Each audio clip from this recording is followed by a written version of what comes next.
WBRC 6 News at 10 starts with First Alert Weather. Thanks for joining us for this digital edition of WBRC 6 News at 10. I'm Steve Crocker. We are headed into the holiday weekend and the start of University of Alabama football. First Alert Chief Meteorologist is here tracking your weekend forecast for folks who are going to stay here and folks who are headed to Tallahassee, right, Wes? Yeah, that's right, Steve. We are tracking a stalled front that's down over South Alabama, and that's where we've been seeing most of the wet weather. That system well south of us, so we've trended a little bit drier. We're not seeing rain out there tonight. Some breaks in the clouds. It's been a very pleasant Friday night, and for our Labor Day weekend, it looks like the weather is going to overall be rather pleasant out there. Some hotter afternoons. That summer heat is going to hang on. Lows tonight will tumble down into the 60s. We're already down to 64 at Coleman, so I think another pleasant start in the morning, but we heat up to 87 tomorrow afternoon. Sunday, we're back in the mid to upper 80s, especially further north where it's not as cloudy. Those afternoon heat levels will ramp up, so summer really hanging on here. And also, you can see just a small 20% chance for a shower. Better chance for seeing some of that rain in areas off to the south. But the weather headlines, scattered showers south for the weekend, warmer Labor Day weekend, but next week we do have another cold front on the way that is going to bring another taste of that fall-like air. We'll be talking about that and your full 10-day forecast coming up. Thanks, Wes.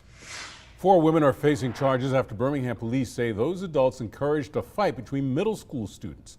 Tiara Williams, Jasmine Heidelberg, Diana Young, and Khadijah Weaver all charged with contributing to the delinquency of a minor. Williams is also charged with child endangerment.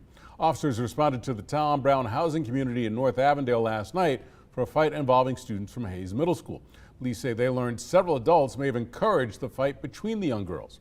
Birmingham Police Chief Michael Pickett released a statement last night saying, quote, "This kind of parental neglect is a disgrace to our community and to our society as a whole," end quote. He added, "As adults, we have a responsibility to serve as role models, providing the proper guidance, support, and a good example for our children to follow." Stay with us for updates on this story here on air and on our WBRC News app. A man charged with shooting 2 people in Walker County will be kept in jail without bond. Nathan Anderson is accused of shooting his mother and killing his stepfather. A Jasper police detective testified today that Anderson took his mother's revolver and shot her, striking her in the head and hand. Another officer testified Ronald Miner was shot in the head and died with his car keys in his hand. Police say a neighbor reported that Ronald Miner was only at the house for a few minutes before he was shot. A man from Clanton accused tonight of raping and sexually abusing a child under the age of 12.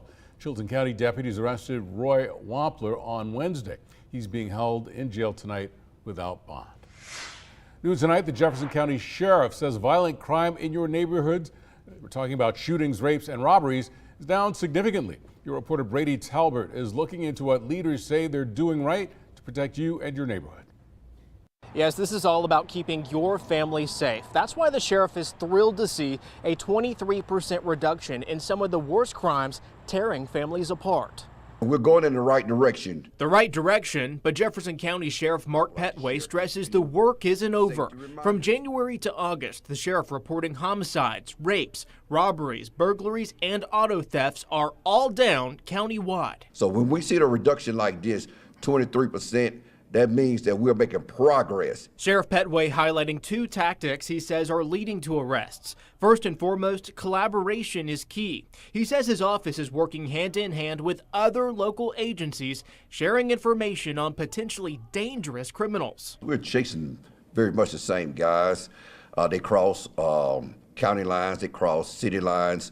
And what we do, working together, we get those individuals and we take them off the streets. Second, the sheriff says neighbors are stepping up to help. They're going after criminals. We're going after people that's committing crimes. We're going after the community at large. Advocates like Ansky Williams with Restore are launching anti-violence campaigns in Woodlawn, Eastlake, Roebuck, and Centerpoint in September.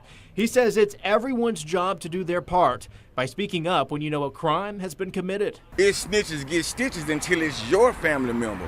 A tried and true method that the sheriff says is working. That's why we always say, if you see something, say something. The sheriff says if you give his office information, they will never tell how they got it. And if you are still hesitant, you can always reach out to Crime Stoppers to remain completely anonymous. The reporter in Jefferson County, I'm Brady Talbert, WBRC 6 News on your side.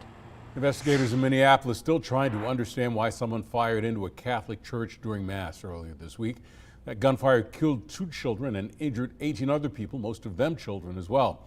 Local, state, and federal authorities are interviewing people who may have connections to the person responsible for the shooting. Investigators say that person left writings and videos expressing hate for multiple religious and minority groups. A U.S. attorney involved in the investigation described the attacker this way. There appears to be only one group that the shooter didn't hate. The group were the school shooters and mass murderers that are notorious in this country. Investigators say up to this point they have not found anything in the attacker's background or record that would have prevented him from buying a gun legally. A group of protesters gathered in Fayette County angry about a decision to release a convicted felon from prison and place him on house arrest. That protest took place in front of the Fayette County Courthouse. Demonstrators say they're upset with the judicial system for releasing Timothy Benton early from state prison.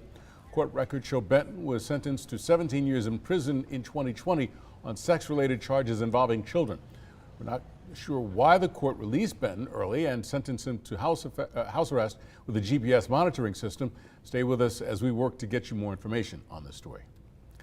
An appeals court ruled today that President Donald Trump does not have a legal right to impose tariffs on products from most of the world's countries. In a 7-4 ruling, the majority wrote that it is unlikely that Congress meant to give the president unlimited authority to impose tariffs. Today's ruling did allow time for the Trump administration to appeal to the Supreme Court. In a recent legal filing, the Justice Department claims that revoking tariffs could mean, quote, financial ruin, end quote, for the United States. President Trump also told Speaker of the House Mike Johnson today that he will not spend almost $5 billion in foreign aid that Congress has already approved. The move is known as a pocket rescission. That's when the president asks Congress not to spend money approved at the end of a fiscal year.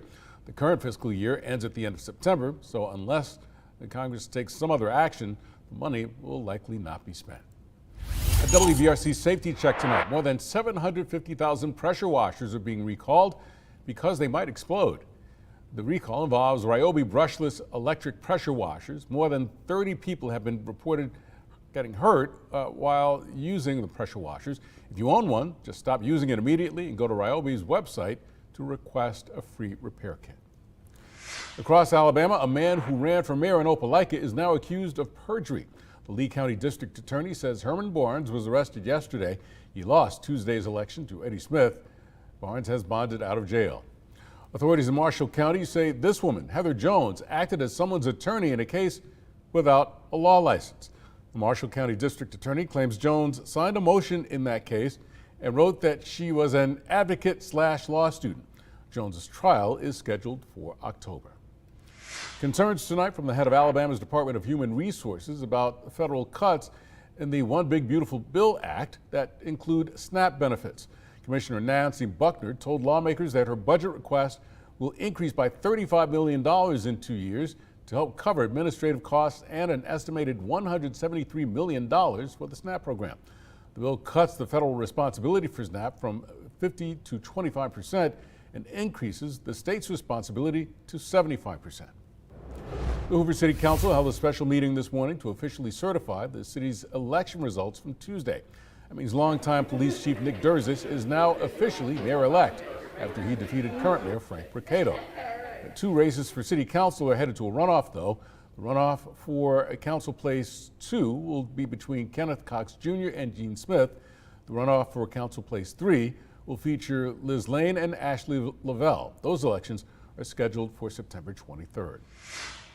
UAB officials claim the freshman class this fall could be their largest. Official numbers won't be available until October, but the projected 2,500 freshmen enrolled this semester will likely be the most since 2021.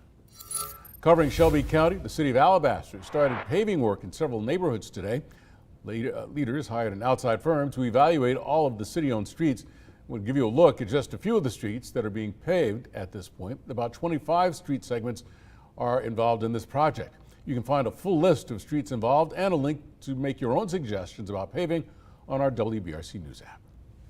If you are driving anywhere this Labor Day weekend, ALDOT is suspending road work until Monday night. The agency says 9 people died in crashes on Alabama roads during last year's Labor Day holiday weekend.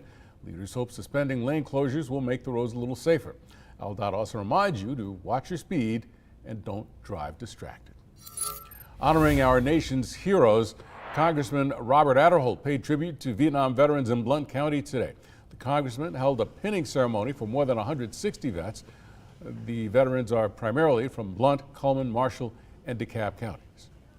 My hope is that they will recognize the sacrifice of these veterans that came back and were not really recognized as they should have been. And I've had some veterans tell me this is the first time they've been recognized.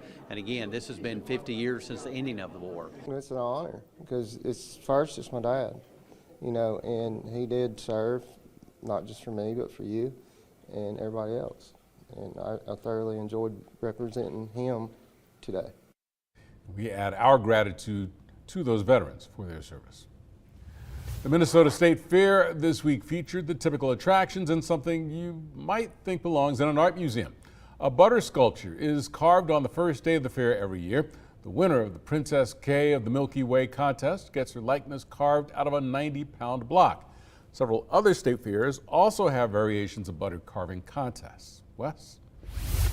All right, Steve, as we check out the current satellite and radar imagery across the region, it's very dry out there tonight. We're not seeing much in the form of rainfall. There's a front that's stalled down into South Alabama, and that's going to be the focal point for most of the wet weather throughout the weekend. That's why we're highlighting for Alabama fans traveling down to Tallahassee, there could be a good chance for some scattered storms tomorrow afternoon. But looking at the temperatures right now, we're seeing a lot of 60s out there. Center, Gadsden, Aniana over towards Coleman at 64 degrees. So feeling pretty good out there tonight. We've got another pleasant start coming up for our Saturday morning. Not a lot of wet weather out there. Again, forecast has trended a little bit drier, maybe a couple of isolated sprinkles or a stray shower tomorrow afternoon, but really not much to this. The one thing this weekend, summer is going to hold on. I mean, we're going to have highs in the mid to upper 80s, so you're planning on doing a little grilling, watching some football, just plan for some hot conditions during the afternoon. We'll have some morning low clouds coming back Sunday, and then for the afternoon, partly sunny to mostly cloudy, especially further south,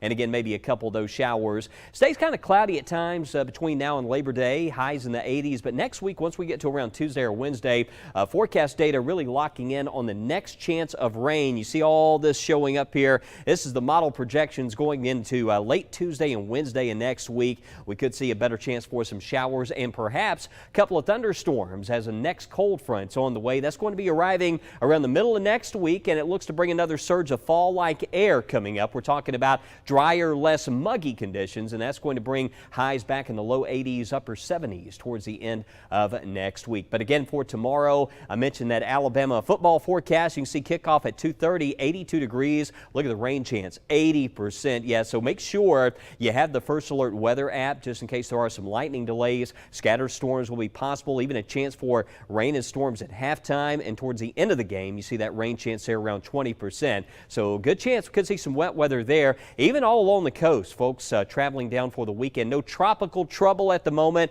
but we have this stalled front that's going to keep those rain chances higher to the south. For us, only a 20% chance for a few showers through Labor Day. Yes, the forecast has trended drier. We're seeing most of that rain more in the South Alabama now. Tuesday and Wednesday, though, next best chance. This looks to happen Tuesday night. Perhaps into the first part of the day on Wednesday, showers and storms, highs in the 80s. Thursday and Friday and next week, that drier air, upper 70s, low 80s, overnight lows in the 50s, and heading into that weekend of September 6th and 7th, looks like highs in the 80s and dry conditions. So trending a little bit drier there towards the end of next week. But make sure you check the First Alert weather app for the latest 10-day forecast. We'll be fine-tuning those numbers in the long range and keeping you well informed on whether storms pop up. Again, that app follows you wherever you go, so you'll want to make sure you have that if you are going to be traveling. And also a reminder, you can hear my forecast on your favorite iHeart radio station across the state. Here is your Hyundai Sports Report with the WBRC 6 News Sports Team. Of course, we're doing a digital newscast because Auburn is starting their season against Baylor. The game is in the fourth quarter. The Tigers up 31-24 with less than 5 minutes left. You can watch the rest of the action, of course, on WBRC. Kalen DeBoer's second season leading the Crimson Tide starts tomorrow in Tallahassee. Alabama hoping to have a chance at the college football playoff this season, while Florida State has lots of new players and a familiar face, former Auburn coach Gus Malzahn, as their OC. Kickoff from Doak Campbell Stadium in Tallahassee, scheduled for 2:30 tomorrow afternoon. And at Troy, the Trojans start their season at home against Nichols. Eagles already has a win this season, a convincing victory over Incarnate Word. That game starts at 6 o'clock tomorrow night. And thanks for joining us. The Sideline starts on WBRC as soon as the Auburn game wraps up. Good Day Alabama starts at 5. Have yourself a great weekend.